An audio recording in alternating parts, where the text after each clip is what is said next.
Today we are talking crown molding. So we put up this flat crown profile all the way around in the pantry as well as in our kitchen. I think it looks awesome. It's a little bit unique. You can see it right up here.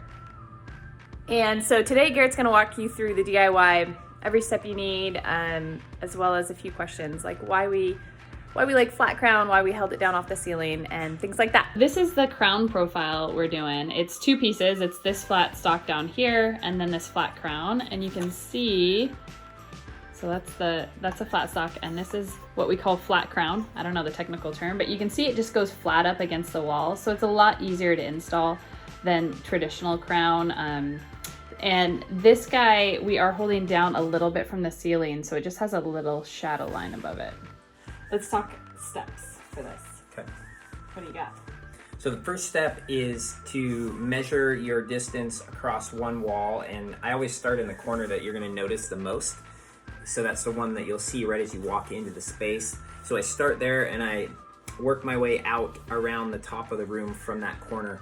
And I'm going to put down the flat stock on the back first, and then I'll put the profile piece on top of that. One thing to be careful of is if you hold this too far down, you're gonna start to notice the top of the paneling or the top of the wall. So I kind of like to leave it, I wouldn't leave it much more than, a finger width or half an inch maybe. Yeah, a half to 3/4 I think is a nice gap. And it really depends on how not level your ceiling is. Because if you look in here, there's a much larger gap, like I would say over an inch in the back.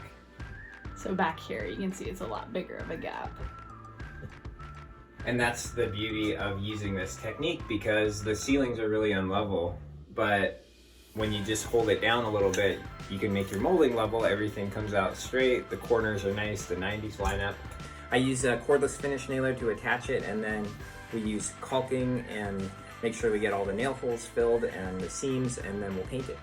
And we are painting this all in Benjamin Moore's Advance in satin. The same color on the paneling and the molding, so it's just gonna give it a kind of a layered feel, but it's all gonna be the same color. Here is the flat backed crown that has just a square 90-degree edge here, so you can put this right on the wall. You don't have to cut any like compound angles, and the profile looks like that. So for the inside corners, all we're gonna do is we're gonna make a 45-degree angled cut right here. And so I have my saw that I can switch the angle on, and now it's at 45 degrees.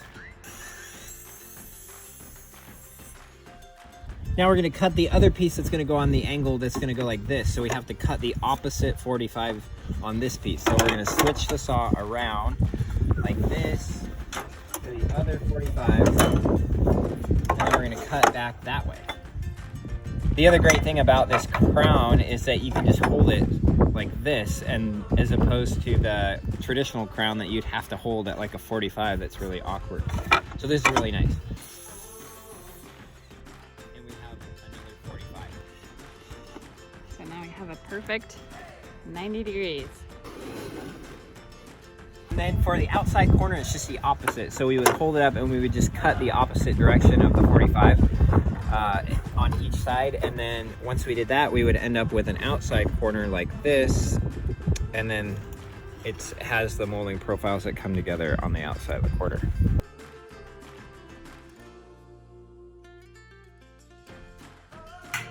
Yeah, so I'm just measuring across the width, and then I'm cutting the pieces of crown. And if you remember from the kitchen, our profile is to put a flat stock on the wall, and then we put the kind of detail crown on top of this piece. And so first I'm going to get this flat stock all the way around, and then I'm going to put the detail on top of it.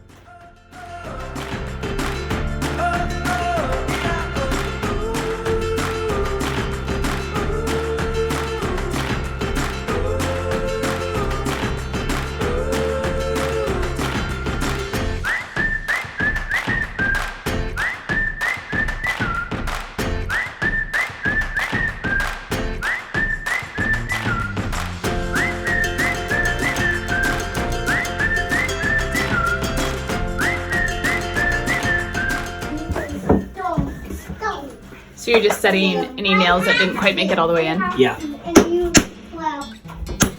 Every once in a while the nails don't get quite countersunk, and so if they're sticking out, I just use this to tap them in.